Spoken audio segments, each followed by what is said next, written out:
Controversial Gordiya બની ગયા તમે આજકાલ. મેં મજબૂરીમાં કોઈને ચટાકા લેતા પહેલી વાર જોયો છે. અને રાંદેરના રવૈયાને નાનું ડીચ્ચું રાખીને બે ચીરા કરવાના. જેલું સીલ પડી છે તો વડોદરા વાળાઓને વડાપાવ એટલે શું ખબર જ નથી હોતી. તમે ઓલરાઈટ.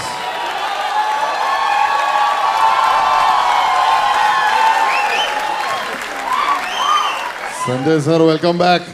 આ બધા મારા માટે એકચ્યુઅલી જ્યારે લવારીનો અમે પાયલટ શૂટ કરેલું ને એમાં સંજય સર અને હિતુ સર આવ્યા હતા.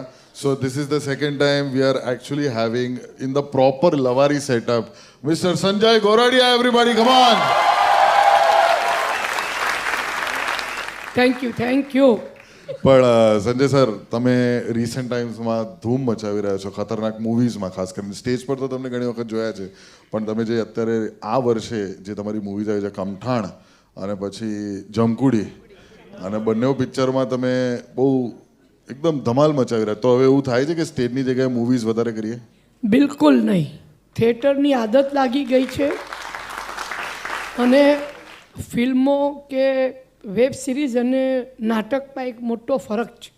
હું ફિલ્મોની અંદર એમ્પ્લોયી છું, નાટકમાં હું એમ્પ્લોયર છું. હમણાં મારે ત્રંબક 3 બાયડીવાળો. અરે સર, ડાયરેક્ટ તમે આમ કોન્ટ્રોવર્શિયલ ગોરડિયા બની ગયા તમે આજકાલ. તમે એટલે જે લોકોને ખબર ના, let's address the elephant in the room.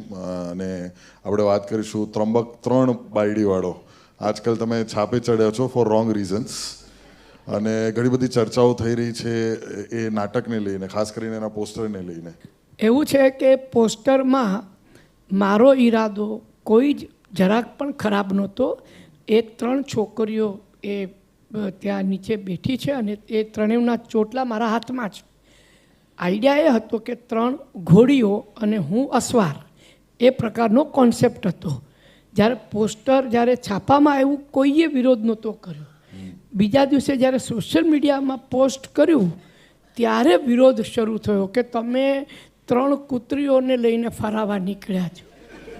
આવું વાતનું વતેસર કર્યું અને પછી બધા તૂટી પડ્યા, બધી મહિલા આંદોલન કરવાવાળી. એક ભાઈએ તો કોમેન્ટમાં લખ્યું, અલા અહીંયા અમને એક નથી મળતી તો 3 લઈને શેનો બેઠો.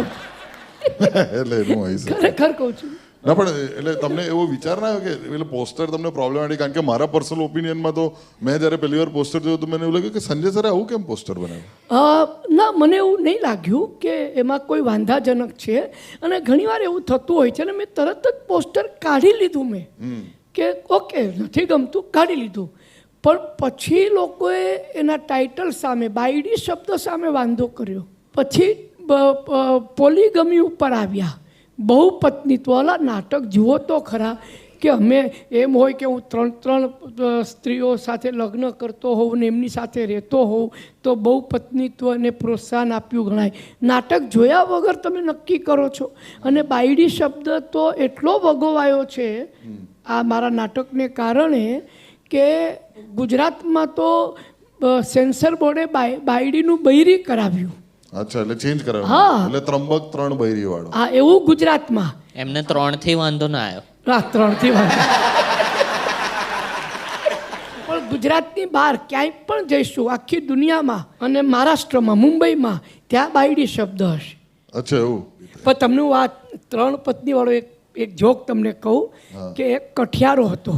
એ રોજ એની કુહાડી રહી અને જંગલમાં લાકડા કાપવા જાય અને પછી કૂવા પર પાણી પીએ. હવે એક કુહાડી એની કૂવામાં પડી ગઈ એટલે રડવા લાગ્યો, કારણ કે એકમાત્ર એનું આજીવિકાનું સાધન હતું કુહાડી. એટલે કૂવામાંથી ભગવાન પ્રગટ થયા. એણે કહ્યું કે શું થયું બેટા? તો કહ્યું કે મારી કુહાડી પડી ગઈ છે. તો કે હમણાં લાવી આપ. કહીને નીચે ગયા ભગવાન, સોનાની કુહાડી લઈને આવ્યા. તો કે ના, આ કુહાડી મારી નથી. તો કે કંઈ નહીં. પાછા અંદર ગયા, હીરા જડિત કુહાડી લઈને આવ્યા. ક્યાં લે? તો કે આ પણ મારી નથી. એટલે ભગવાન પ્રસન્ન થયા અને એમણે કહ્યું કે તું સાચું બોલ્યો, એટલે તારી આ કુહાડી તો આપું જ છું, સાથે સોનાની પણ તારી અને હીરાની પણ તારી. ખુશ થઈ ગયો.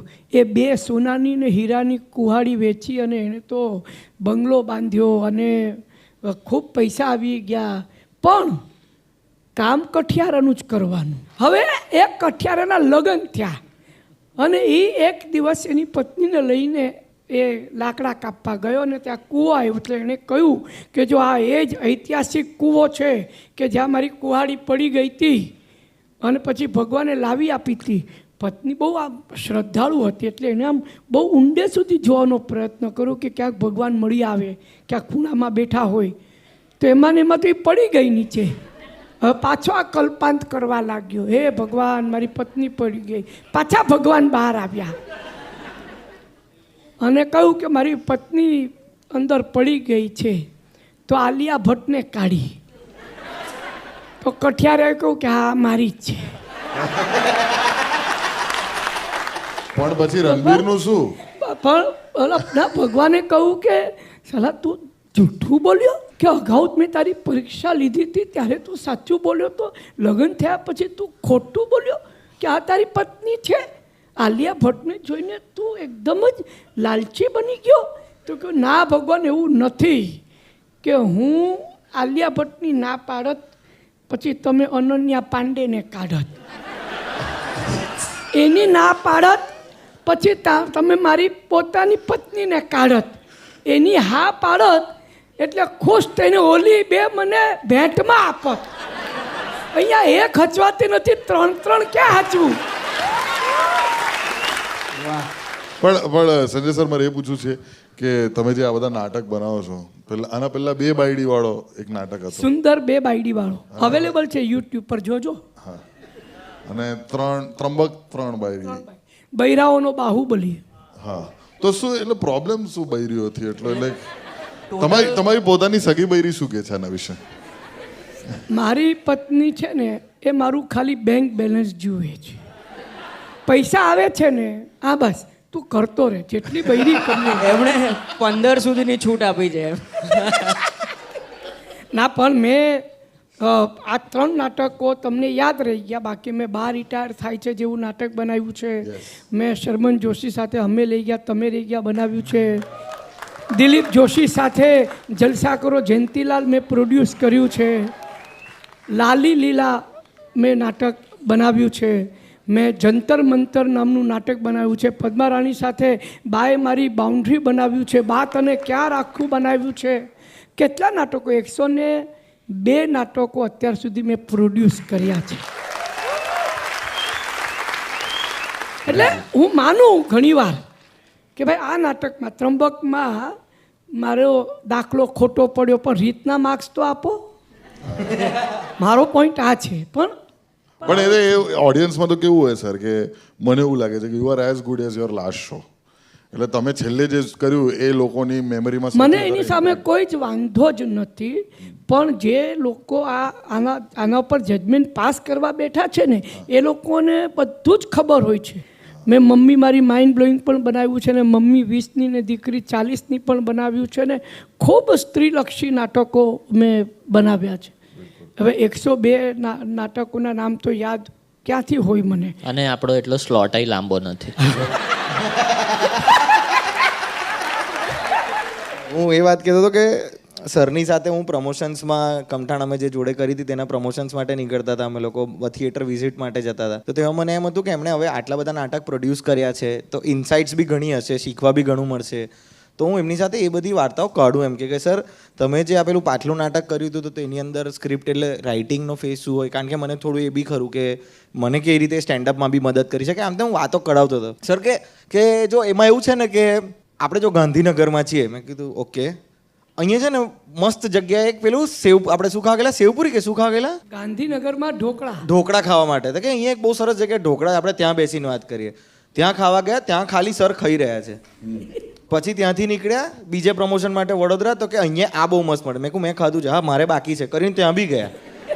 સુરત ગયા તો ત્યાં ખાવાની વાતો કરવી હોય ને તો લાંબી કે ચટણી કેવી રીતે બને કે આને કેટલો ટાઈમ રવા દેવાની, ઢાંકવાની, એ ડિટેલમાં વાત કરે. પણ નાટકના એ ઇનસાઇટ્સ જે છે ને ત્યાં ઇઝીલી શેર નહીં કરતા, એ બહુ ટ્રેડ સિક્રેટ રાખે. ઇન્સ્ટાગ્રામ પર બી એમનું તમે ફીડ જુઓ ને તો એવું જ હોય બધું મોઢામાં, અને એ આખી ડિશમાં એક એક આઈટમ એક્સપ્લેન બી કરે પાછા કે આ રસ છે, આ ભાઈ, તો રોટલી છે. એ મેમરી અલોટમેન્ટ હમણાં જોયું નહીં, પહેલા એ કીધું કે આપણે શું ગાંધીનગરમાં ને ઢોકળા, એટલે એ મગજમાં સ્લોટ છે કે ભાઈ ગાંધીનગરમાં ઢોકળા, ત્યાં સમોસું નહીં ખાવાનું. ઇટ્સ લાઈક એલોકેશન છે.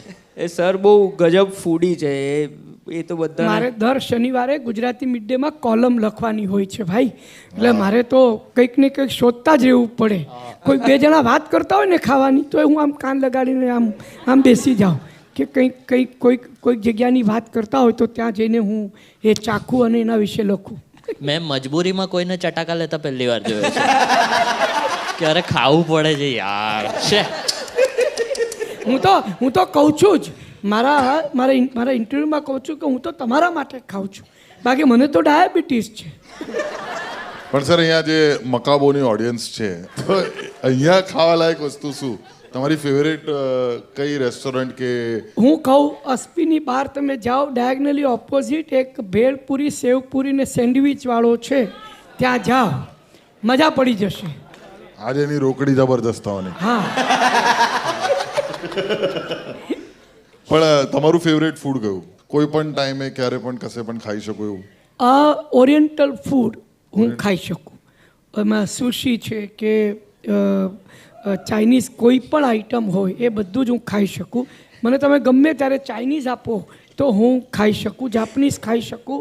દુનિયાભરની રેસ્ટોરન્ટમાં હું ફર્યો છું, આ બધું જ મેં ચાખ્યું છે મેં. અને પણ બાકી આપણા આ બધું ખાધા પછી ફાઇનલી ઘરે આવો એટલે પછી ગુજરાતી ખાવાનું તો જોઈએ જ જોઈએ.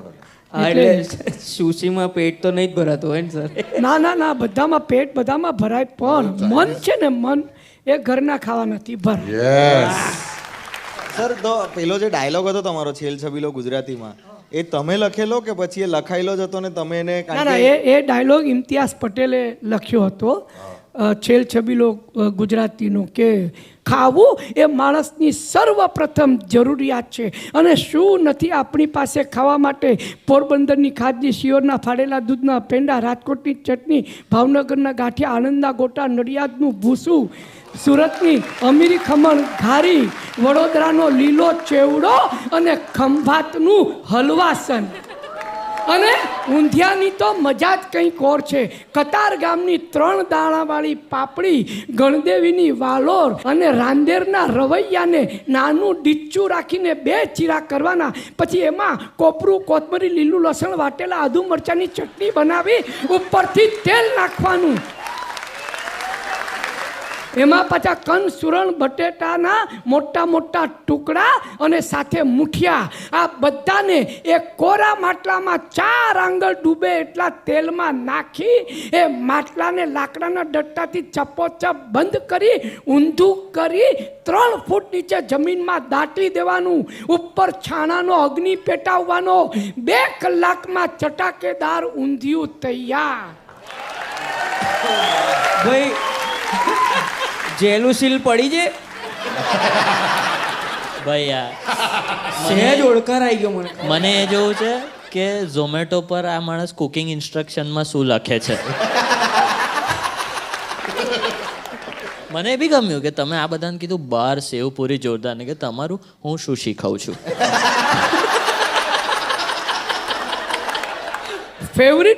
ફેવરિટ ફૂડ મારું ઓરિએન્ટલ છે, પણ બાકી સેવપુરી, ભેળપુરી, વડાપાઉં, અહીંયા મલાડમાં બંસીના વડાપાઉં બધાને ખબર હશે, ખાઓ પ્લીઝ, ત્યાં જઈને કેટલી મજા. તમે તો વડોદરાવાળાઓને વડાપાઉં એટલે શું ખબર જ નથી હોતી. તમે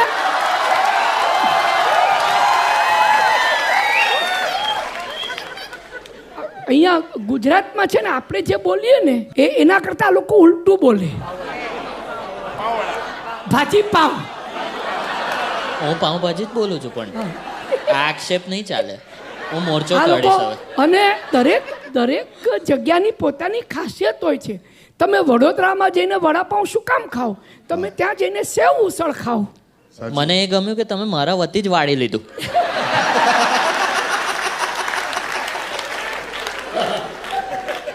હવે મિત્રો, on that note will ask the audience to ask the questions. Central લાઇનમાં ક્યારે આવશો? વેસ્ટર્ન લાઇનમાં પ્રોગ્રામ કરો, સેન્ટ્રલમાં આવો ને, બહુ તકલીફ થાય.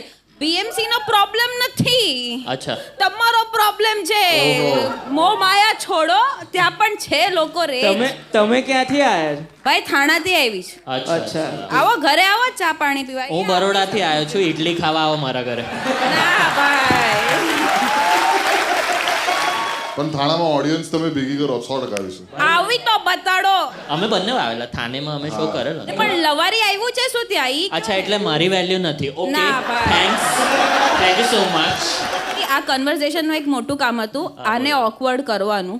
આ મારો ધણી જે મને ઉચકીને અહીંયા લઈ આવ્યો, મારે જોવું લવારી શો. અરે હરક પદળ્યો છે, મરાઠી થઈને ગુજરાતી શો જોવા આવ્યો જ, મને કે તું શું જોયે છે? એક નંબર.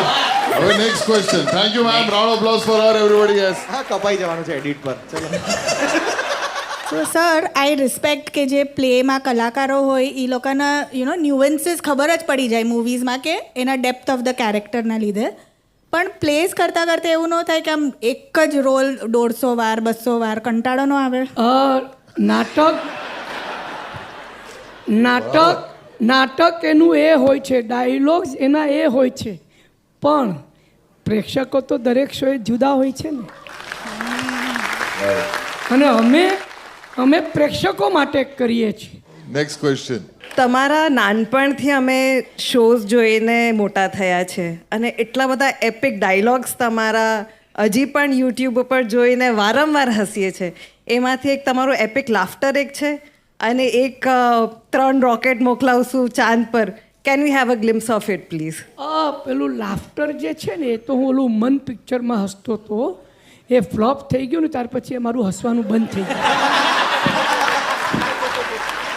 એટલે વી સ્ટીલ રિમેમ્બર ધેટ. અત્યારે મારા 3 નાટકો અત્યારે ચાલુ છે. એક 2-2.5 ખીચડી કઢી, દે તાળી કોના બાપની દિવાળી, અને ત્રીજું બૈરાઓનો બાહુબલી. બૈરાઓનો બાહુબલીના ક્યારેક શો થાય છે. એમાં 3 નાટક ચાલુ છે અને ત્રંબક 3 બાયડીવાળોના રિહર્સલ્સ ચાલુ છે. હવે આ 4 નાટકના ડાયલોગ મગજમાં સંઘરી રાખવા, અને પછી એમાં અચાનક કોઈ કે કામ આવીને કે 3 રોકેટ, તો મારા રોકેટ ઉડી જાય એમાં બે. સો સોરી. ના, પણ પેલો જે ડાયલોગ હતો ને, એ તો ખાસો મારા મોઢામાં હજુ પાણી છે. ગજબ હતો એ dialogue. Okay, one more last question.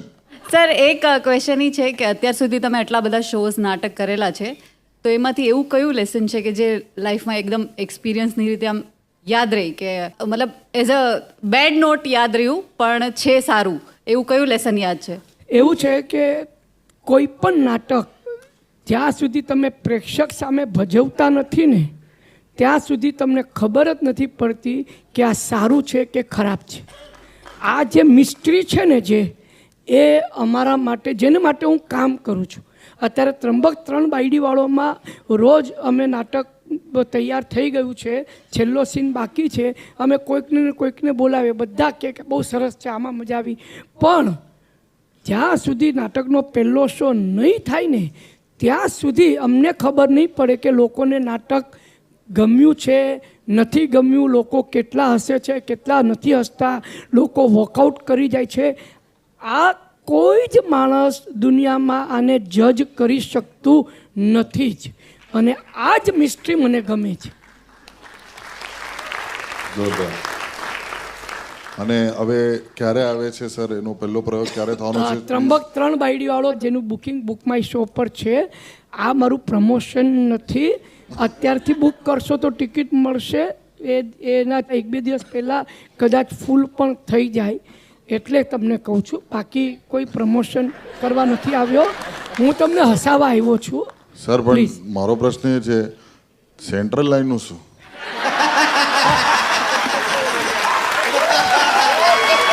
Round of applause for the amazing Sanjay Goradia.